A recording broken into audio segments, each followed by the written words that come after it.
Mga kabalita, unti-unti nang kinakagat ng lamig ang ilang bahagi ng bansa dahil yan sa hanging amihan. Ngayong araw nakapagtala ang Pag-asa ng 23.6 degrees Celsius na minimum temperature sa Tuguegarao, Cagayan. 23.4 degrees Celsius naman dito sa Basco sa Batanes, 23 degrees Celsius sa Quezon City, 20.4 degrees Celsius naman ang minimum temperature ngayong araw sa Tanay Rizal, habang 16.6 degrees Celsius sa City of Pines, Baguio.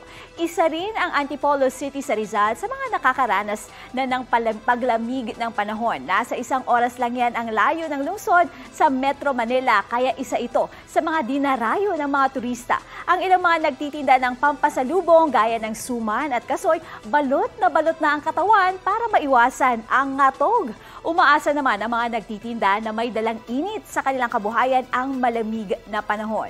Sa ngayon, sa Northern Luzon pa rin umiiral ang amihan, habang itong shear line naman ang nakakaapekto dito nga sa eastern section ng Central at ng Southern Luzon, ayon yan sa Pag-asa.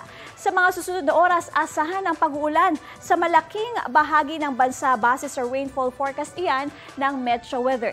Higit na pinaalerto ng Pag-asa ang mga taga-Aurora at Northern Quezon mula sa banta ng baha o kaya naman landslide. Ang mga nasabing lugar kasi ang pinakaapektado ng shear line. Posible rin muli ang ulan dito sa Metro Manila. Balita ko, may tututukan kayo tuwing 10:30 AM sa GTV. Alamin ang mahalagang balita at impormasyong dapat ninyong malaman sa Balita Ko. Tuwing Lunes hanggang Biyernes, mag-subscribe din sa GMA Integrated News sa YouTube.